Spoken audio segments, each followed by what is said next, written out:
Best varicose wines చికిత్సనే పొందండి. నొప్పి లేని చికిత్స కోసం సంప్రదించండి ఎబిస్ హాస్పిటల్.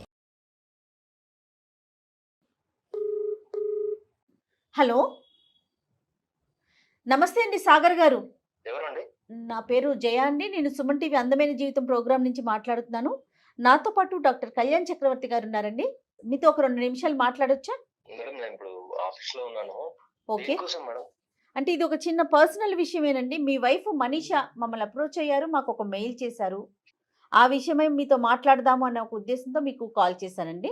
ఒక్కసారి మీరు మాట్లాడితే చిన్న క్లారిటీ వస్తుంది. ఏమాత్రం అవకాశం ఉన్నా ఒక 5 మినిట్స్ టైం ఇవ్వండి. అంటే మీ పర్సనల్ విషయం మేము మాట్లాడటం కరెక్ట్ కాదు, కానీ తను మమ్మల్ని అప్రోచ్ అయింది, మాకు మెయిల్ చేసింది. సో నాతో పాటు డాక్టర్ గారు కూడా ఉన్నారు. ఒక్క 5 మినిట్స్ మాట్లాడగలుగుతారా? ఒక 1 సెకండ్ మేడం, నేను Yeah. పక్కకెళ్తున్నాను. Right, thank you so much. Sagar garu బయటకు వచ్చారండి, పర్వాలేదు, ప్రైవసీగా ఉన్నారా? వచ్చాను మేడం. కాకపోతే ఇది ఛానల్‌లో ఎందుకు మేడం ఈ పర్సనల్స్ అన్నీ? అంటే ఇది ఒక సమస్యలకి పరిష్కార వేదిక అండి సుమన్ టీవీ. అందులోనూ ముఖ్యంగా మా అందమైన జీవితం. నాతో పాటు ప్రొఫెషనల్ డాక్టర్ కళ్యాణ్ చక్రవర్తి గారు ఉన్నారండి. సార్ ఒక్కసారి. సాగర్ గారు, నమస్తే సార్. నమస్తే. సార్, నాకు నమస్తే. తెలిసి మీరు ఇబ్బందికరమైనటువంటి పరిస్థితి, మీ కుటుంబం అనేటటువంటి అంశాన్ని ఈరోజు మనం పబ్లిక్గా ఒక ఫోన్ కాల్లో మాట్లాడుకునే పరిస్థితి వస్తుంది. కానీ అన్నీ కూడా ఈ దారి తప్ప ఇంకో దారి కనిపించలేదు. ఆవిడ మాట బట్టి మేమేమి నమ్మట్లేదండి. ఆవిడ కొన్ని విన్నాము, ఆలోచించాము, అవి కాస్త పక్కన పెట్టాము. వాస్తవానికి ఆవిడ కూడా ఇప్పుడు సార్, లైన్లోనే. ఇంత- ఒక్క నిమిషం సార్, ఆవిడ కూడా సార్, ఇక్కడ ఇదంతా మనీషా గారు కూడా లైన్లో ఉన్నారు సార్. మీకు అది కూడా చెప్పాలి, ఎందుకంటే సీక్రెట్గా ఉండి బ్యాక్గ్రౌండ్లో పెట్టి మాట్లాడే ఉద్దేశం కాదు. ఇది కాన్ఫరెన్స్ కాల్. ఆవిడ కూడా బ్యాక్గ్రౌండ్లో కూడా ఉన్నారు, ఆవిడ కూడా మాట్లాడుతున్నారు. మనీషా గారు ఒక్క 2 నిమిషాలు మీ వారితో మాట్లాడిన తర్వాత అతను ఏం చెప్పాలి మాకు అనేది అతని వర్జన్ మేము వింటాం. సార్, తనతో మాట్లాడాల్సిన అవసరం నాకు లేదు సార్. మీరు ఇప్పుడు మాట్లాడుతున్నారు కదా, ఏదైనా ఉంటే Yeah, నేను yeah. మీతో మాట్లాడతాను. ఆబ్వియస్లీ తనకి ఆల్రెడీ నేను చెప్పాల్సింది మొత్తం చెప్పేసాను సార్. తను కావాలని చేసుకున్నది. తనని ఎంత బాగా చూసుకున్నానో ఆమెకు తెలుసు సార్. పర్ఫెక్ట్. ఆవిడ కూడా అదే చెప్పారు. కావాలంటే మీరు అడగండి ఇంకా. ఆవిడ కూడా అదే చెప్పారండి. మీకంటే బలంగా చెప్పారు, మీరు చాలా తేలిగ్గా చెప్పారు. నన్ను ప్రోత్సహించింది, నన్ను ముందుకు పంపించింది, నా కాళ్ళ మీద నన్ను నిలబెట్టి నాకంటూ ఒక ఐడెంటిటీ ఇచ్చాడు మా భర్త. ఎక్కడ కూడా నా భార్య ముందుకెళ్ళిపోతుంది, నా భార్య చదివేసుకుంటుంది అనేటటువంటి ఈర్ష్యాభావం. కానీ ఇప్పుడు మా ఇద్దరి మధ్యన ఇంత డిఫరెన్సెస్ ఆఫ్ ఒపీనియన్ వచ్చినా కూడా, నీ ఉద్యోగం వల్లే నీకు డిఫరెన్స్ ఆఫ్ ఒపీనియన్ వచ్చింది కాబట్టి నువ్వు ఉద్యోగం మానేసి ఇంట్లో కూర్చొనే మాట కూడా అతను నోటి వెంట రాలేదని చెప్పి మీ గురించి చాలా గొప్పగా అద్భుతంగా డిస్క్రైబ్ చేశారండి. పర్సనల్ గా తను మీకు ఏం చెప్పిందో నాకు తెలియదు. కాకపోతే మీరు ఏంటంటే చెప్పండి. నేను తనని ఎంత బాగా చూసుకున్నా అంటే, జస్ట్ మా మ్యారేజ్ వల్ల ఆమె ప్రిపరేషన్ అట్లా ఆగిపోయిందని అంటే, సరే మళ్ళీ తనకు ఒక గోల్ ఉంది, గవర్నమెంట్ జాబ్ అంటే ఇప్పుడున్న Nice, పరిస్థితుల్లో nice. బతకడానికి ఎక్సలెంట్ ఒక అండి. Very race nice. సరిపోవట్లేదు. సో సపోర్ట్ చేద్దామని చెప్పేసి నేను తనని ఇన్స్టిట్యూట్ లో జాయిన్ చేశాను, ఆర్టిస్ట్ క్లాసులలో. ఆ జాబ్ కి సంబంధించి మెటీరియల్ కానీ అంత ఏదైనా కూడా ఇప్పుడు నాకు వచ్చే శాలరీలోనే తనను, ఆమెకు అవసరమైన ప్రిపరేషన్, ఫ్యామిలీ అంత మెయింటైన్ చేసుకోవడానికి నేను చేసుకొని, వండర్ఫుల్. తీరా తన జాబ్ వచ్చిన తర్వాత వాళ్ళ ఫ్రెండ్స్ ముందు, మా రిలేటివ్స్ ముందు చాలా చిన్న చూపు, నువ్వు ఎంత, నీ బతికెంత అన్నట్టు అట్లా మాట్లాడేసరికి నాకు ఎంత ఇరిటేషన్ వస్తుంది సార్, ఎంత బాధ చాలా అనిపిస్తుంది అంటే. జాగ్రత్తగా ఉండాలి. చాలా. అంటే ఇప్పుడు అదొకటే కాదు సార్. ఇప్పుడు తను ఏంటంటే, తను ఉన్న ప్లేస్ కి నేను వెళ్ళాలంట. ఇప్పుడు సరే అట్లా అని చెప్పి నేను కాంప్రమైజ్ అయినా కూడా, పాప ఉంది, పాపని వాళ్ళ అమ్మ దగ్గర వదిలేయడము. తను సక్సెస్ఫుల్ అవ్వాలి అనే కోరికతోనే మీరు చేశారు. కానీ ఆ పోస్టింగ్ అనేటటువంటి మన చేతిలో ఉండదు కదా, అది ఎక్కడన్నా ఉండొచ్చు కదా. మీరు ఉండేటటువంటి ఉద్యోగం మారటం అనేది మీకు అవకాశం లేదు. ఆవిడ గవర్నమెంట్ ఉద్యోగం కాబట్టి పోస్టింగ్ ఎక్కడ పడితే అక్కడ ఉండటం తప్ప ఇంకో దారి లేదు. ఇది ముందస్తునే మీకు తెలుసు కదా. ఓకే, ఆవిడ తర్వాత అన్న మాటలు చాలా తప్పు మాటలు. నువ్వెంత, నీ జీవితం ఎంత అనే మాటలు చాలా తప్పు మాటలు. కానీ ఈ ఉద్యోగరీత్యా ఏర్పడినటువంటి దూరం ఏదైతే మీ ఇద్దరి మధ్యన ఉందో, ఆవిడ కూడా అది కోరుకోలేదు, అలా ఉండాలనేటటువంటిది ఆవిడ కూడా లేదు. కానీ తప్పనటువంటి పరిస్థితిలో సంపాదన, ఉద్యోగం, పరువు, ప్రతిష్ట ఇలాంటివన్నీ ఉన్నప్పుడు తప్పక చేసేటటువంటివి కదండి మనందరం. తను మాట్లాడే పద్ధతి చాలా వరస్ట్ సార్. ఎట్లా అంటే, ఓకే, అది నేను ఎక్స్ప్లెయిన్ సో చేయలేకపోతున్నా. ఉద్యోగం కాకపోతే కంటే మాట నా bad గా ఒక్కడి ఉంది. ముందు ఇప్పుడు సార్ సరే, ఇప్పుడు మేమిద్దరం ఉన్నాము ఇంట్లో, ఫ్యామిలీ అంటే నేను తనని కలవడానికి వీకెండ్స్ లో వెళ్ళాల్సి వస్తుంది, ఏదో ఫ్రెండ్ లాగా. తన బిహేవియర్ టోటల్ గా మారిపోయింది. అంత ముందు ఉన్న ప్రేమ అదంతా అసలు నాకు అవసరం లేదు సార్. ఇప్పుడు చాలా అంటే వరస్ట్ గా చూస్తుంది. ఆవిడ మాట తప్పు, ఆవిడ వ్యవహరించినటువంటి శైలి తప్పు, నలుగురు మధ్యన పంచాయతీ పెట్టి మీ పరువు తీయటం అనేటటువంటిది తప్పు మీద తప్పు. ఇక్కడ ఏంటంటే అతి పెద్ద గొడవ ఏదన్నా ఉంది అంటే కనుక ఒక ఈగోని డ్యామేజ్ చేయటం, ఒక పరువు తీసేటటువంటి పరిస్థితి వస్తాం. నువ్వు కావాలంటే నీ బ్రతుకు నువ్వు బ్రతుకు, నా సంపాదన ఎంత నీ సంపాదన అనేటటువంటి విధంగా చిన్న చూపు చూడటం అనేటటువంటిది పెద్ద సమస్య. అవును. వేరే స్త్రీని మీ జీవితంలోకి రప్పించుకోవటం అనేది ఎంతవరకు సమర్థించేటటువంటి అంశం, మరి Yes. దాని సంగతి చెప్పండి. నేను ఉండాల్సిన లైఫ్ ఈమెతో ఎట్లా అనుకున్నానో అదంతా కొలాప్స్ అయిపోయింది సార్. ఈమె నా లైఫ్ లోకి వచ్చినా కూడా నేను అంత హ్యాపీగా ఉండలేకపోతానేమో నాకు తెలిసి. కానీ ఏమండి? కాదండి. అటువంటిది నేను ఏమైనా ఏమండి? ఏమండి? కూడా మీరు- రిక్వెస్టింగ్ గా సార్ మ్యూచువల్ గా నేను మీరు డైవర్స్ చెప్పేది ప్లాన్ చేసేదే, కాదండి డైవర్స్ అడిగేదే. సాగర్ గారు. ఆమెకు ఇప్పుడు ఈమె నాకు వద్దని సార్. వద్దంటున్నారు. నేను ఇప్పుడు డైవర్స్ అడిగేది ఎందుకంటే మ్మ్. మేడం, చెప్పండి. సో ఈమె ఎట్లా అంటే బిఫోర్ జాబ్ ఎట్లుందో ఆఫ్టర్ జాబ్ గవర్నమెంట్ జాబ్ వచ్చిందని పొగరు చాలా చూపిస్తుంది మేడం. ఓకే. సో ఇప్పుడు నేను కాంప్రమైజ్ ఆమె దగ్గరికి వెళ్ళినా కూడా ఆ, అది రిపీట్ అవ్వదని నాకు గ్యారంటీ లేదు. సో నేను ఇప్పటికీ దాదాపు 1.5 year నుంచి నేను ఇది అనుభవిస్తున్నా మేడం. ఉమ్, ఉమ్, తను నాకు వద్దు, లైఫ్ టైం వద్దు, ఉమ్, నాకు ఇప్పుడు హ్యాపీగా ఉంది. ఉమ్. సో నేను డైవర్స్ తీసుకుంటే హ్యాపీగా నేను ఇప్పుడు నాకు ఇంకొక అమ్మాయితో రిలేషన్షిప్ ఉంది అంటే బాగుంది, జస్ట్ బాగుంది. friendly కాదండి, relationship. తన యాటిట్యూడ్ కి అంటే బిఫోర్ మ్యారేజ్ ఆఫ్టర్ జాబ్ కి తన యాటిట్యూడ్ కి పరిష్కారం ఇది ఒకటేనా? మీరు ఇంకొక అమ్మాయితో రిలేషన్ పెట్టుకోవటం లేదా ఈవిడికి డివోర్స్ ఇవ్వటం, మరి మధ్యలో ఉన్న పాప సంగతి ఏంటండి? సార్ పాపని నేను చూసుకుంటాను సార్, దానికి ప్రాబ్లం లేదు. పాప నా పాప బిడ్డ. పాప పాపకి అండి. ఇద్దరు కావాలండి, అమ్మ కావాలి నాన్న కావాలి. ఒక కాదు అమ్మ- కాదు మేడం, పాప ప్రాణం ఉన్న పాప ఏం ఆ. బొమ్మేం కాదు, బ్యాటరీలు పెట్టి ఒక చాటు నుంచి ఇంకో చాటు పట్టుకెళ్ళిపోవటానికి. ఆ అవసరమైతే పాపకి మీరు అమ్మ మీరు పాప తరపున కూడా డెసిషన్ తీసేసుకుని ఈవిడ అమ్మ కాదు ఆవిడే అమ్మ అని చెప్పి ఇంట్రడ్యూస్ చేస్తారా మీరు? దయచేసి అలాంటి పాపం పనులు చేయొద్దు. మీలో ఒక మంచి మనిషి, ఒక మంచి భర్త, ఒక మంచి తండ్రి ఉన్నాడు. మీరు వినండి సార్, ఇందాక మేము ఎంతో గొప్పగా ఫీల్ అయ్యాం. చాలా తక్కువ మంది మగాళ్ళు చేయనటువంటి గొప్ప కార్యక్రమం, ఒక పుణ్య కార్యక్రమం మీరు చేశారు. నిజంగా పుణ్య కార్యక్రమం నిజంగా. అవును, అవును, ఎందుకంటే ఆ కళ్యాణ్ గారు. అమ్మాయి జీవిత ధ్యేయం అక్కడికే అయిపోయి ఉండదు. ఏం లేదు, బిడ్డను ఎత్తుకో, ఇంట్లో గిన్నెలు కడుక్కో, వంటగదిలో వంట చేసుకో, కావాలంటే పార్ట్ టైం ఏదైనా స్కూల్లో టీచర్ పని చేసుకో అని చెప్పి మీరు కూడా అనొచ్చు.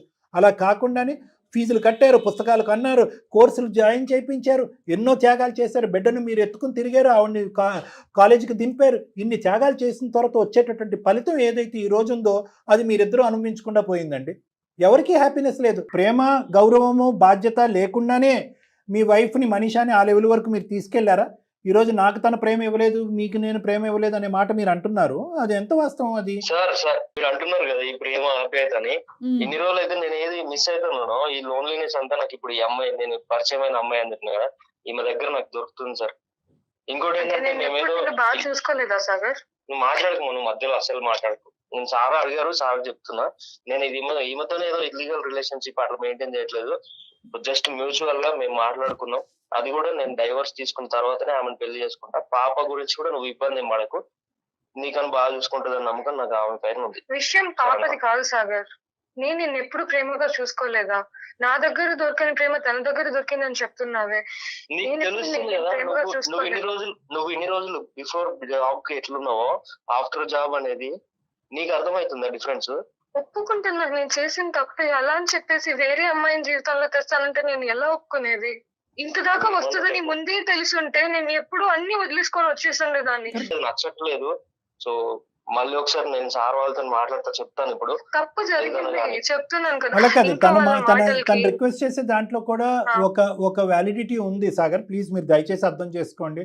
కంప్లీట్గా మీరు చేసినటువంటి 8-9 సంవత్సరాల పాటు ప్రయాణం, మీ సాక్షిగా కన్నటువంటి ఒక బిడ్డకి మీరు ఇచ్చేటటువంటి మార్కులు 0, ఒక 0 మార్కులు ఇస్తారా? ఓకే, ఆవిడ పబ్లిక్గా ఎంబారెస్ చేసింది అనుకున్నటువంటి మాటలు అన్నది. ఆ ఒక్క పరిస్థితి, ఆ క్షణికావేశంలో ఉన్నటువంటి ఈగోతో అన్నటువంటి కొన్ని మాటలకి 1కి 100 సార్లు క్షమాపణ చెప్పడానికి ఆవిడకి రెడీగా ఉంది. తను ఇష్టపూర్వకంగా వెళ్ళి చేసేటటువంటి ఉద్యోగాన్ని కూడా వదిలేసి ముందుకు రావడానికి తను రెడీగా ఉంది. ఇదంతా తీసి పక్కన పెట్టేసి 99% ఆఫ్ ద టైం మీ ఇద్దరి మధ్యన 9 years పాటు జరిగినటువంటి కార్యక్రమం గురించి మీరు మాట్లాడరే? సార్ తను నాకు కామ్ గా మంచిగా ఎక్స్ప్లెయిన్ చేయకున్నా నేను అర్థం చేసుకుంటా సార్. కాకపోతే చెప్పేది ఒక పద్ధతి ఉంటుంది సార్. మీరు ఇప్పుడు మాట్లాడుతున్నారు, ఎంత బాగా చెప్తున్నారా, అట్లా తను నాకు చెప్పాల్సింది అంత డామినేషన్ వేరే మీకు కనిపిస్తుంది కదా సార్, చెప్పాలా సార్? ఫస్ట్ ఆఫ్ ఆల్ ఆయన సైక్రాటిస్ట్ అండి. సాగర్ గారు, ఎక్స్ట్రీమ్లీ సారీ నేను ఈ మాట అంటున్నందుకు. ఆయన డాక్టర్ అండి, ఆయన ఒక ప్రొఫెషనల్ డాక్టరు. ఆయన వృత్తే ఇది. ఆయన మాట్లాడేదానికి, నేను మాట్లాడేదానికి, మీరు మాట్లాడేదానికి, అలాగే మనీషా మాట్లాడేదానికి డిఫరెన్స్ ఉంటుంది కదా. అందుకని బంధాన్ని తెంచుకుంటామండి. ఆలోచించండి. మీరు అంటే నేను మేడం, అనేది నేను కూడా ఏదైనా ఎక్కువ మాట్లాడుంటే నేను సారీ మేడం. చచ్చ కాకపోతే మీరు ఎక్కువ నేను మాట్లాడారని చెప్పట్లా. నేను అనేది మనము మన వే ఆఫ్ ఫీలింగ్స్ ని కన్విన్స్ చేయడానికి డిఫరెంట్ వేస్ ఉంటాయండి. అందరం ఒకేలాగా ఎట్లా మాట్లాడతాము? ఇంకొక అంశం సాగర్ గారు, సహజంగా ఏంటంటే ఇటువంటి అంశాల్లో భార్యను ఇలా అన్నటువంటి మాటలు కానీ, భార్య ఇలా ప్రవర్తించిన సందర్భంలో భర్త వెళ్ళి వేరే స్త్రీతో ఉంటే కనుక మేము అగ్గిలం మీద గుగ్గిలమే అరుస్తూ ఉంటాం Yes. మేమిద్దరం. కానీ మీ ఇష్యూలో మాత్రం మేము అలా ఆ విధంగా మాట్లాడలేదు. ఏంటి సాగర్ మీరు అది తప్ప ఉప్ప అదేంటి వేరే ఆడది మీ జీవితంలో ప్రవేశించి ఆ అమ్మాయికి భర్త లేడా, తండ్రి లేడా, అన్నయ్య లేడా అనే రకరకాల విధాలుగా మాట్లాడుతాం. అమ్మాయి మీ జీవితంలోకి రావడం అనేది చాలా మైక్రోస్కోపిక్ అయిపోయింది. ఎందుకు అంటే కనుక మీ ఇద్దరి మధ్యన ఆ బాండ్ అలాంటిది కాబట్టి. ఇప్పటికి కూడా ఆ అమ్మాయి వచ్చి మీ ఇద్దరి మధ్యన ఏదో చేస్తుందనే నమ్మకం నాకైతే లేదు. ఎందుకు మీ బాండ్ అలాంటిది. మీరు చేసినటువంటి సాక్రిఫైస్. ఇక్కడ ఒకే ఒక పాయింట్ ఏంటంటే కనుక మీరు యూనిలాటరల్గా ఆలోచిస్తున్నారు. ఏంటి యూనిలాటరల్గా ఆలోచిస్తున్నానంటే మనిషికి నేను ఎక్స్ చేశాను, వై చేశాను, జెడ్ చేశాను అని అనుకుంటున్నారు. నెంబర్ 1. అంటే నెంబర్ సార్ 2, చేశాను అని గొప్పతనం లేదు సార్. గొప్పతనం నాకు కాదు. తనంటే చాలా ఇష్టము. నేను చాలా 9 ఇష్టం. ఇయర్స్ మీకు మనీష అంటే చాలా ఇష్టం. ఇంకొక మాట కూడా నేను చెప్తాను. ఆ ఇష్టం అనేటటువంటిది మీ ఇష్టం, తనకి తన ఇష్టం మీకు కనిపించాలంటే కనుక సింపుల్ లాజికల్ పాయింట్. ఈ 100%లో 1% ఆర్ 2% ఆఫ్ ద టైం లేదండి. మనీషా పుట్టెరుగు పెళ్లి చేసుకున్న కాడి నుంచి ఇప్పటి వరకు ఉద్యోగం రాకముందు కానీ ఉద్యోగం వచ్చిన తర్వాత ఎప్పుడు కూడా ఒక అహంకార స్వభావంతోనే నాతో మాట్లాడింది, చీపురు పుల్లలాగా తీసి నన్ను పక్కన పెట్టింది అనేటటువంటి సందర్భం నేను చెప్పట్లేదు. మీరు మహా అయితే గట్టిగా మాట్లాడేటటువంటి సందర్భాలు 1, 2. మొత్తం మీరు చేసినటువంటి ప్రయాణంలో అది 2% కూడా లేదు. మిగతా 98%లో ఆ అమ్మాయి కూడా ఈ కుటుంబానికి, మా జీవితానికి, ఆ బిడ్డకి కూడా ఒక త్యాగం చేసింది. ఆ అమ్మాయి కూడా ఈరోజు ఒక శోభను అనుభవించింది, ఒక శిక్షణ అనుభవించింది అనేటటువంటి పాత్రలో కూడా తను చూస్తే కనుక ఈ 2% మీ బ్రెయిన్లో ఉండేటటువంటి ఆ పొల్యూషన్ అనేది క్లియర్ అయిపోతుంది. మీరిద్దరు మళ్ళీ కలిసిపోతారు. ఒక్కసారి ఆ యాంగిల్లో కూడా ఆలోచించండి అనేది నా అభిప్రాయం. 100% అండి. తను ఒక బిడ్డకి తల్లి కూడానండి, మీ భార్యతో పాటు. దయచేసి అది ఆలోచించండి సాగర్ గారు. ఈ గొడవలన్నీ నాకు వద్దు. తప్పే, నేను చేసిన తప్పే, నేను ఒప్పుకుంటున్నాను. అలా అని చెప్పి నిన్ను పాపం దూరం చేసుకోవడం నాకు ఇష్టం లేదు. నువ్వు చెప్పు, ఉద్యోగం అంతా వదిలేసి నీ దగ్గరకు వచ్చేసి ముందు ఎలా ఉన్నామో అలానే ఉందామని చెప్పు. అన్ని వదిలేసుకొని వచ్చేస్తాను సాగర్. కాకపోతే ఇలా వేరే అమ్మాయి నా లైఫ్ లోకి తెచ్చి ఇలా చేయొద్దు సాగర్. అన్నీ నువ్వే కదా బికాస్ నాకు చేసింది. నువ్వు ఎంతో, పాప కూడా అంతే. ఇప్పటికే నేను పాపకు దూరంగా ఉంటూ, నీకు దూరంగా ఉంటూ, వర్క్ స్ట్రెస్ అని చెప్పేసి చేశాను. ఒకప్పుడు మాటలు అన్నాను. దాని తర్వాత రియలైజ్ అయ్యి చాలా గిల్ట్ తో ఉన్నాను నేను. ఇన్ని నెలలు నీతో దూరంగా, పాపకు దూరంగా, ఇవన్నీ తట్టుకొని చాలా చూసాను సాగర్. ఇప్పుడు నువ్వు మళ్ళీ ఇప్పుడు కొన్ని రోజులు మాట్లాడుకోలేదు అంటేనే నేను ఇంత నరకం చూస్తే నువ్వు ఇంకా నా జీవితంలోనే ఉండవు అన్న విషయాన్ని నేను ఎప్పటికీ తీసుకోలేను. ఈ గొడవని ఇక్కడ నుంచే కంప్లీట్ చేసేసి కలిసి ఉండలేము. అంటే ఆవిడ చెప్పేది ఒక్క సింపుల్ నేను లాజిక్ చెప్తాను సాగర్, ఎక్కువ మాట్లాడు. ఒకే ఒక పాయింట్. సార్ 5-6 సంవత్సరాల పాటు, ఒక 8 అటెంప్ట్ల పాటు కష్టపడి వచ్చినటువంటి ప్రియమైనటువంటి ఒక ఉద్యోగాన్ని ఈరోజు వదిలేసి కుటుంబం కాపురం గురించి నేను ముందుకు వస్తాను, నాకు నీ ప్రేమ కావాలి, బిడ్డ కావాలి అనేటటువంటి ఆవేదన ఆవిడ చెప్పుకుంటుంది. మీరు రెడీ అంటే కనుక ఆ అమ్మాయి దానికి కూడా రెడీయే. మీరు రెడీయా? అదే కదా ఇప్పుడు అన్ని ప్రాబ్లమ్స్ ఆ వికారాబాద్ లో ఉన్న ఉద్యోగం చేయడం వల్లే. జాబ్ మానేసి రమ్మని నేను ఏం చెప్పాను సార్. కాదు. ఎందుకంటే నేను ఎంత ఇప్పుడు మీరు చూస్తున్నారు సార్, ఏంటంటే తను ఎంత కష్టపడి చదివించామనేది నేను చెప్పట్లేదు, గొప్పలు చెప్పుకోవట్లేదు. తనకు కూడా ఉంది, ఇంట్రెస్ట్ ఉంది, ఆ గోల్ ఉంది కాబట్టి తను జాబ్ కొట్టుకుంది. అటువంటిది అది వదిలేసి మొత్తం నాతోనే ఉండాలి, అది వదిలేసి వస్తా అట్లా అని చెప్పారు. అట్లా అని చెప్పి నేను కూడా ఈగోయిస్టిక్ గేమ్ లేను సార్, తెలుసుకోవాలి అది ఇది అని చెప్పారు. మరి మధ్యలో ఆ అమ్మాయి సంగతి ఏంటి సాగర్? సార్ చెప్పాను కదా సార్, మేమేమి ఇల్లీగల్ రిలేషన్షిప్ లో లేము, జస్ట్ ఫ్రెండ్లీగా అండ్ అనుకున్నాం సార్ మేము. Okay, very good. నాకేంటంటే తిను నేను మ్యారేజ్ చేసుకుందాం అనుకున్నా. అది కూడా డైవర్స్ నాకు వచ్చిన తర్వాత ముచ్చటే కదా. అదేలేండి, ఏదేమైనా నిర్ణయం అయితే తీసుకున్నారు కదా. ఒకటి చెప్తాను సాగర్, మాకు కాలు కలపకపోయినా కూడా మీరైతే డైవర్స్ తీసుకునే బ్యాచ్ కాదు, అదైతే నాకు తెలుసు. ఎందుకంటే కనుక మీ ఇద్దరి మధ్యన బాండ్ చాలా డీప్ రూటెడ్ పాతాళలోకం అంత ఉంది. ఓకే, లవ్ కానీ ఏదో తాత్కాలికంగా ఫోన్ బ్లాక్ చేసుకోవటం, దూరం చేసుకోవటం, ఆ అమ్మాయిలో మార్పు రావడానికి నువ్వు ఒక ప్రయత్నం చేస్తున్నావు, రియలైజ్ అవడానికి ఒక ప్రయత్నం చేస్తున్నావు. ప్లస్ ఇంకో అమ్మాయి ఎవరైతే వచ్చిందో ఆ అమ్మాయి తూతూ మంత్రం, తుమ్మితే ఊడినటువంటి ముక్కు లాంటిది. అక్కడేమి అక్రమ సంబంధం గిక్రమ సంబంధం ఏమీ లేదు. కాబట్టి ఇక్కడ ఒక్కటైతే గుర్తుపెట్టుకో, మీకు ఆ అమ్మాయి కావాలి అని అనుకుంటుంది, ఆఖరికి ఉద్యోగం కూడా వదిలేసి ముందుకు రావాలి అని అనుకుంటుంది. మీకు అది ఇష్టం లేదు, మరి ఏం కావాలి మీకు? సార్ నేను చాలా కన్ఫ్యూజన్ లో ఉన్నాను సార్, అంతా నాకేం అర్థం అట్లా. ఒక ట్రాక్ లో వెళ్ళారు కాబట్టి ఈ అమ్మాయి చేసినటువంటి పని మీకు నచ్చట్లేదు కాబట్టి వేరే అమ్మాయి చూపెట్టేటువంటి ప్రేమ ఆప్యాయత మీకు ఆటోమేటిక్గా నచ్చటం అనేది సహజమే. కానీ మీరు చెప్పినటువంటి మాకు శుభవార్త ఏదన్నా ఉంది అంటే కనుక మా ఇద్దరి మధ్యన ఏది ఆ అమ్మాయి వేరే అమ్మాయి మీకు మధ్యన ఎటువంటి బాండు బంధం కానీ ఏమీ లేదు. ఈరోజు గుడ్ బై చెప్తే గుడ్ బై అనేది. సో మనకి చాలా వరకు 70-75% ఆఫ్ ద లైన్ క్లియర్. లేదండి ఆ అమ్మాయికి నేను ప్రామిస్ చేశాను, ఆ అమ్మాయికి నా గురించి వెయిట్ చేస్తూ ఉంటుంది, ఆ అమ్మాయి కూడా విడాకులు ఇవ్వడానికి రెడీ, ఈ స్టోరీ చెప్పారంటే కనుక మా తల్లు ఎక్కడ పెట్టుకోవాలో మాకే తెలియదు. సో అట్లీస్ట్ అది క్లియర్. ఇక్కడ ఓన్లీ ఒక్కటే మీరు గుర్తుపెట్టుకోవాల్సింది, ఎంత కాదనుకున్నా కూడా ఆ అమ్మాయికి ఒక హోదాతో కూడినటువంటి ఒక ఉద్యోగం, ఒక గవర్నమెంట్ ఉద్యోగం. సో ఆ అమ్మాయి ఆఫీసులోంచి వెళ్ళటం దగ్గర నుంచి బయటకు వచ్చేంత వరకు నలుగురు నమస్కారం మేడం, గుడ్ మార్నింగ్ మేడం, ఇలా రకరకాలు ఉంటాయి, ఒక గౌరవం ఉంటుంది. సో ఈ డిఫరెన్స్ అనేటటువంటిది ఆ అమ్మాయి ఉద్యోగం చేస్తున్నంత కాలం మీకు కనిపిస్తూ ఉంటుంది. కొన్ని సందర్భాల్లో మీరు ఏదైనా పెళ్ళికి కానీ ఏదైనా ఫంక్షన్కి వెళ్తే కనుక ఆవిడతో కొంతమంది మాట్లాడటానికి ఇంట్రెస్ట్ చూపెడతారు, మీతో మాట్లాడటానికి ఇంట్రెస్ట్ చూపెట్టరు. సో ఇటువంటి difference of opinion and variation అనేటటువంటిది చాలా సందర్భాల్లో చాలా చోట్ల కనిపిస్తుంది. ఎందుకంటే ఆ అమ్మాయి సెలెక్ట్ చేసుకున్నటువంటి ఉద్యోగం అది. ఇక్కడ ఏదన్నా మారాలి అంటే కనుక పరిస్థితులు మారవు, ఉద్యోగం మారదు, ఇచ్చేటటువంటి మర్యాదలు మారవు, అవన్నీ అలాగే ఉంటాయి, ఇంకా పెరుగుతాయి. ఇక్కడ మారవలసింది ఏంటంటే యాక్సెప్టెన్స్. నా భార్యకు ఆ గౌరవం వస్తుంది అంటే ఆ గౌరవం నాకు వస్తున్నట్టే. నా భార్య ఈరోజు అంత కష్టపడుతుందంటే నా కుటుంబం గురించి కష్టపడుతున్నట్టే. నా భార్య ₹1 సంపాదిస్తుందంటే కనుక నా కుటుంబం గురించి సంపాదిస్తున్నట్టే. నా భార్య నా బిడ్డను వదిలేసి వాళ్ళ అమ్మ ఇంట్లో పెట్టి అక్కడికి వెళ్ళి చేస్తుందంటే నేను చేసినటువంటి త్యాగం కంటే నా భార్య చేసేటటువంటి త్యాగం గొప్పది అని చెప్పి మీ యొక్క భార్య యొక్క షూస్లోకి వెళ్ళి మీరు కాసేపు ఆలోచించగలిగితే కనుక ఈ బంధం ఎప్పటికీ విడిపోదండి. ఇందాక నేను చెప్పాను కదా, మీరు మా దగ్గర రాకపోయినా కూడా మీరు డైవర్స్ ఇచ్చేటటువంటి కపుల్ అయితే కాదు. మీది మీ ఇద్దరి మధ్యన ఉండేటటువంటిది నా మాటల కంటే మించినటువంటి మంత్రం ఏదన్నా ఉందంటే మీ బాండ్, అది చాలా విలువైనటువంటి బాండ్, దాన్ని నిలబెట్టుకోండి. దీంట్లో ఎటువంటి కన్ఫ్యూజన్ లేదు. ఈ ప్రౌడ్నెస్ అది అండి ఇప్పుడు ఈమెకు వచ్చే ఏదైతే అది ఇమ్మెచ్యూరిటీ వల్ల తెలియక మాట్లాడినట్టు. ఆమె నోట్ నుంచి నేను వినలేకపోతున్నా సార్, అది ప్రాబ్లం. ఏమండి ఆవిడ చెప్పింది ఇందాక, అది 2% ఆఫ్ ద ప్రాబ్లమే. అమాయకత్వంతో, తెలివి తక్కువతనంతో, లేదంటే అనాలోచితంతో, లేదంటే కోపంతో, క్షణికావేశంలో అన్నటువంటి 4 మాటలు అవి. ఎల్లకాలం మాట్లాడే మాటలు కాదు. ఆవిడకి చాలా బుద్ధి వచ్చింది, ఆలోచన చాలా మెచ్యూరిటీ లెవెల్స్ వచ్చింది.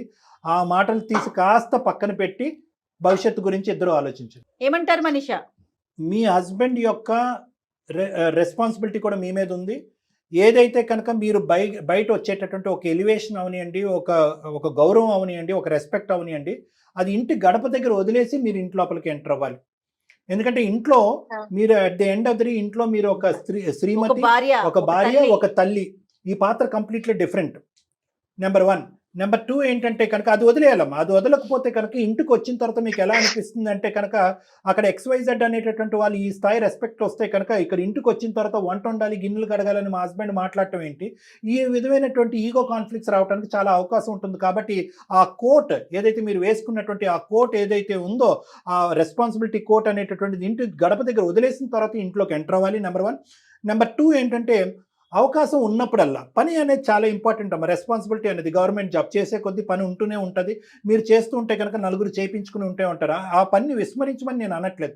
అవకాశం ఉంటే కనుక ఎన్ని సందర్భాల్లో మీరు ఇక్కడికి రాగలిగితే అన్ని సందర్భాల్లో రావటం ఇంపార్టెంట్. ఒకటే చెప్దాం అనుకుంటున్నాను, జరిగినవన్నీ కూడా ఒక పాయింట్ ఆఫ్ టైమ్ లో అందరు నలుగురు మాటలు విని నేను మాటలు అన్నాను. అదంతా కూడా నేను ఇప్పుడు ఆయన అవన్నీ కూడా మనసులో పెట్టుకోకూడదని అనుకుంటున్నాను. క్షమాపణ అడుగుతున్నాను హార్ట్ఫుల్ గా. ఆయన లేనిది నాకు ఈ జాబ్ లేదు, ఫ్యామిలీ లేదు, ఏది లేదు.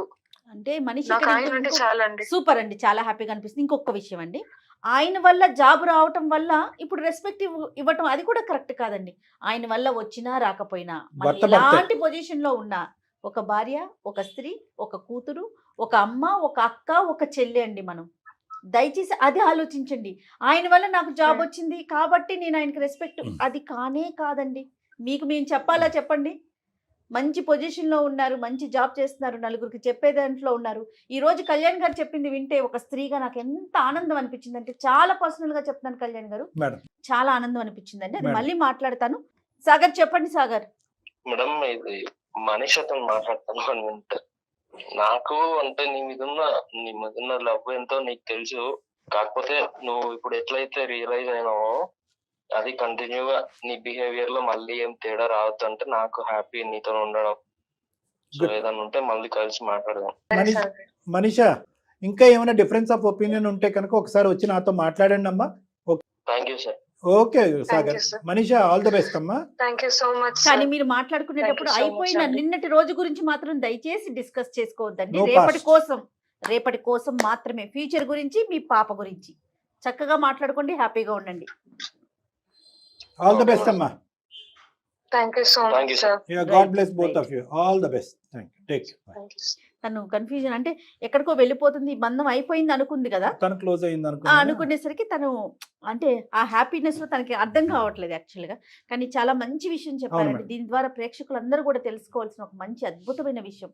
ఏ పొజిషన్ లోనో ఉండేవండి మీరు అన్నట్లుగా, ఒక పొజిషన్ లో ఉన్నప్పుడు ఆటోమేటిక్ గా క్లాపింగ్స్ ఎక్కువ అవుతాయి, ప్లీజింగ్స్ ఎక్కువ అవుతాయి, అవి అక్కడ వరకే ఎలివేషన్ వస్తుంది. ఎలివేషన్ వస్తుంది. నేను అందుకే అన్న, నా కోట్ బయట వదిలేయాలి. ఆ పక్కనున్న వాళ్ళు కూడా యాక్సెప్ట్ చేయాలి.